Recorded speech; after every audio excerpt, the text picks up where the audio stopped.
ভেজাল মেশালে আবার ধরা পড়বে।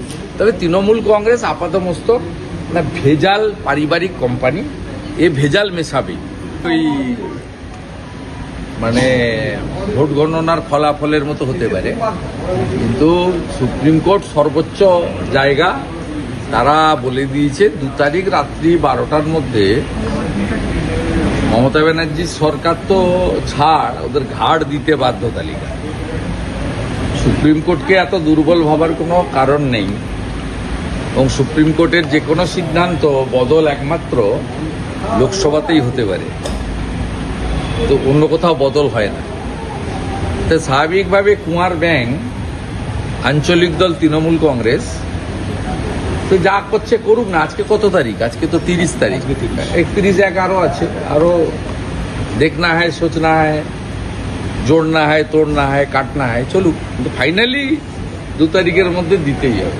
শেষমেশ যে তালিকাটা বেরোবে সেটা কি আদৌ অযোগ্যদের তালিকাই হবে? এক্ষুনি বলা, আমি তো বলছিলাম না, এই যে গোটা ঘুরছে যেটা 1803, এটা যদি সত্যি হয় তো অযোগ্যদের তালিকা নয়।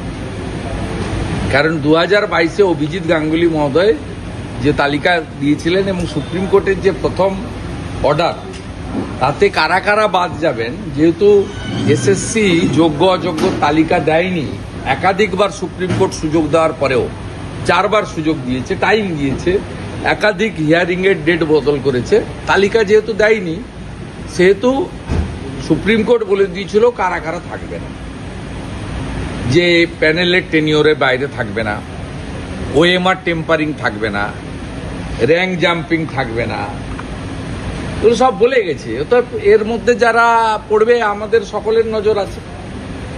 যেভাবে সম্ভাব্য টেন্টেডদেরকে অ্যাডমিট কার্ড দিয়ে দেওয়া হয়েছিল, সুপ্রিম কোর্টে ধরা পড়েছে, ধরা পড়ে রাজ্য সরকারকে কার্যত মুচলেখা দিতে হয়েছে, কানমোলা খেতে হয়েছে। এক্ষেত্রেও তালিকা প্রকাশ করলে অনেকেই নজরদারির মধ্যে থাকবে এবং আমরাও নজরদারিতে রাখব। ভেজাল মেশালে আবার ধরা পড়বে। তবে তৃণমূল কংগ্রেস আপাতমস্তক না ভেজাল পারিবারিক কোম্পানি, এ ভেজাল মেশাবেই। আমি যেটুকু জানি এই ভেজাল মেশাবেই, কারণ ভাইপোর নেতৃত্বে ভেজাল ছাড়া আসলের কোনো কারবার নেই। তফসিলি মহিলাদের টার্গেট মৈত্রী, তিনি বলছেন যে লক্ষ্মীর ভান্ডার দেওয়ার পরেও কেন তৃণমূল ভোট পাচ্ছে না। এটা বেপরোয়া সবসময় বেপরোয়া মনোভাব, এবং দেশের পার্লামেন্টের পাসওয়ার্ড বিদেশে দেওয়া থেকে শুরু করে মা কালী আমাদের আরাধ্য দেবী, সেই মা কালীকে টক শোতে বসে অপমান করা থেকে শুরু করে শেষ কেন্দ্রীয় স্বরাষ্ট্রমন্ত্রীর মুন্ডু কাটার কথা বলা থেকে শুরু করে এই বেপরোয়া অধ্যত্ত যে আচরণ, এবং লোকসভার সদস্যপদ খারিজ হওয়ার পরেও যা লাজলজ্জা নেই, তিনি এই ধরনের কথা বলবে। শুধু আজকে মহিলাদের বা তফসিলি মহিলাদের ক্ষেত্রে নয়, আপনাদেরকেই তো বলেছিল 2 পয়সার সাংবাদিক, আপনাদেরকেই তো বলেছিল। না না, আপনাদেরকে যে অপমান করেছে, সংবাদপত্রকে, সংবাদ মাধ্যমকে, সাংবাদিকদেরকে আমরা সংবিধানের 4র্থ স্তম্ভ মনে করি, 4th pillar of the constitution. তা আপনাদের যিনি বলেছেন যে 2 পয়সার সাংবাদিক প্রকাশ্যে, তারপরেও ক্ষমা চাননি, কথা উইথড্র করেননি, সেক্ষেত্রে তো এইসব বেপরোয়া লোকজন হবে। বাংলাদেশের মুসলমানদের ভোটে জিতেছে এবং সিপিএম এর আশীর্বাদে জিতেছে। 1,82,000 ভোট MS সাদি কেটেছে, যার 90% হিন্দু ভোট। এই জন্য রানিমা 54,000 ভোটে হেরেছে। কৃষ্ণনগরের 2টো কেন্দ্র ওকে ভোট দেয়নি, হারিয়েছে, যেখানে সুযোগ পেয়েছিল। ও তো কার্যত কালীগঞ্জ এবং চাপড়ার ভোটে জিতেছে। কিভাবে জিতেছে লোক জানে, এবং সিপিএম এর জয়ে জিতেছে। সিপিএম 1,82,000 ভোট না কাটলে, যার মধ্যে আমি মনে করি 1,60,000-এর বেশি হিন্দু ভোট আছে, তাহলে আমাদের রানিমা অমৃতা রায় 54,000 ভোটে হাত কাটবে। জীবন কৃষ্ণের 6 দিনে ইডি যা ঘেঁটে দেখেছেন, আজ ইডি আদালতে তোলা হয়েছিল 1,20,00,000 পার হয়ে গেছে তার তোলা বিভিন্ন আয় করা টাকা। তিনি কোনো ব্যাখ্যা দিতে পারছেন না, কিন্তু 1,20,00,000 ইতিমধ্যেই নানান অ্যাকাউন্টে হদিশ এসে গেছে। কিভাবে দেখছেন?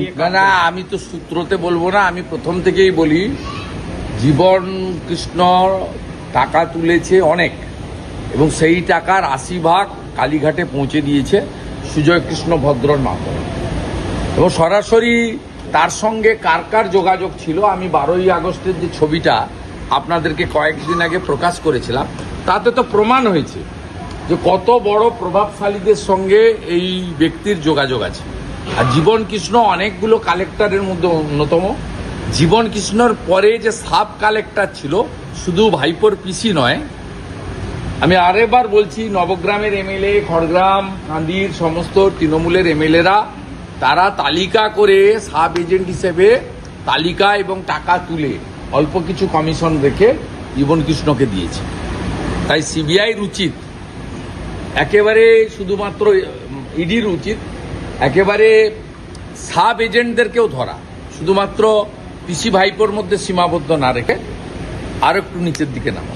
হাসপাতাল তৈরির আড়ালে মন্দির দখলের চেষ্টা, ঘটনা বীরভূমের যে ইলাম বাজার রয়েছে সরকারি জমি। আমি প্রথম গতকাল থেকে নজর রেখেছি, দুলাল রায় বলে একজন তৃণমূল কংগ্রেসের নেতা, তিনি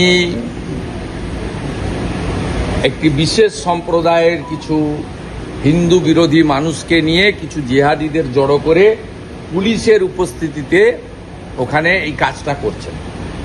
এবং সবচেয়ে দুঃখজনক, আশ্চর্যজনক, ওখানকার পুলিশের যিনি ওসি, তিনি অন ক্যামেরা বলছেন, অনেকগুলো মোবাইল ফোনে ভিডিও হয়েছে, যে মন্দির বন্ধ থাকবে। যে মন্দিরে বিগ্রহ আছে সে মন্দির বন্ধ থাকতে পারে না। বিগ্রহকে নিত্য পূজা করতে হয়, তাকে ভোগ প্রসাদ দিতে হয়, কিছু কিছু হিন্দু সনাতনের রীতিনীতি রয়েছে। একটা পুলিশ, তিনি একটা পক্ষ হয়ে চালু থাকা মন্দির, সেই মন্দির বন্ধ রাখার নির্দেশ দিচ্ছে। এর মধ্য দিয়ে প্রমাণিত হয় এই রাজ্যে যে সরকার চলছে, এই রাজ্যে সরকারের সব উইংস ইনক্লুডিং পুলিশ, তারাও তোষণবাজে পরিণত হয়েছে। পাহাড়ে তিনি বলছেন, আপনি নরেন্দ্র মোদীকে যে কথা বলেছেন 16-0 যেটা, সেটা আপনি বাজার গরম করার জন্য, তৃণমূলের অন্দরে গোষ্ঠীদ্বন্দ্ব আছে, কিন্তু সবাই মমতা বন্দ্যোপাধ্যায়ের লোগো নিয়ে ভোটের সময় ঝাঁপিয়ে পড়ে। আমি তো প্রমাণ করেছি বলে বলেছি, আমি তো ওর কথার উত্তর আমি দেব না, is not my counter part. আমি উনার যে নির্বাচন কেন্দ্র রামনগরে, সৌমেন্দু অধিকারী 12,000 ভোট লিড নিয়েছে। উনি আগে দয়া করে ভাইপোকে এবং আইপ্যাককে সন্তুষ্ট করুন। আমার কাছে খবর আছে আইপ্যাক এবং ভাইপো রামনগরে লোকাল কোনো ক্যান্ডিডেট দেবেন, ও ওনাকে টিকিট দিচ্ছেন। আমি তো ওদের অনেক খবর রাখি, লোকজন আছে। আরেকটা বিষয়, আগে ওনার টিকিটটা পাকা করুন, তারপর তো আমার সঙ্গে দেখা হবে। কাঁথি এবং দার্জিলিং এর ক্ষেত্রে অভিষেক বন্দ্যোপাধ্যায় তিনি তার যে সেনাবাহিনী তাদেরকে বলেছেন যে এটা পুরো ভোটটাকে রিপিট করে দিতে হবে বিধানসভা ভোটে, তাহলেই চলবে। এই যে অভিষেকের পুরো রিপিট করা, ছাপ্পা হয়েছিল, পুরো ভোট হয়েছে 22-এ, আর 24-এ লোকসভা নির্বাচন হয়েছে। ও জানে না ছোঁড়া, আপনি তো সূত্র মারফত পেয়েছেন, কোনো এটা তো প্রেস বা ভিডিও দেখাতে পারবেন না, তবু ওই ছোঁড়াকে বলছি, চিটিংবাজটাকে। 22-এ ছাপ্পা মেরে জিতেছেন। পূর্ব মেদিনীপুর জেলায় যে 5টা পুরসভা রয়েছে, পাঁশকুড়া, তমলুক, হলদিয়া, কাঁথি, এগরা, এই পুরসভাগুলির মুসলমান অধ্যুষিত ওয়ার্ড ছাড়া সব ওয়ার্ডে ভারতীয় জনতা পার্টি এগিয়ে রয়েছে। পাঁশকুড়াতে হিরণ এগিয়ে আছে, ওই 3-4টি মুসলিম ওয়ার্ড ছাড়া, আউট অফ 17। এগরাতে অগ্নিমিত্রা পাল প্রায় অধিকাংশ ওয়ার্ডে এগিয়ে আছে, 5,000 লিড শুধু শহর থেকেই আছে। কাঁথি পুরো এলাকায় 21টা ওয়ার্ডের মধ্যে মুসলিম প্রভাবিত 2টো ওয়ার্ড ছাড়া 19টাতে সৌমেন্দু অধিকারী এগিয়ে আছে। তমলুকেও 20টা ওয়ার্ডের মধ্যে 18টাতে অভিজিৎ গাঙ্গুলি এগিয়ে আছে, এবং 2টো ওয়ার্ড বাদ দিলে হলদিয়ার 27টা ওয়ার্ডে ভারতীয় জনতা পার্টির অভিজিৎ গাঙ্গুলি এগিয়ে দিয়েছে। 22-এ ছাপ্পা মেরেছিল, 24-এ ছাপ্পা মারতে পারেনি। আর এসআইআর হওয়ার পরে তো ওই এসআইআরই খতম হয়ে যাবে, আর কিছু করতে হবে না। ছোড়া ব্যাগ গুজব। বলছি দাদা এসআইআর নিয়ে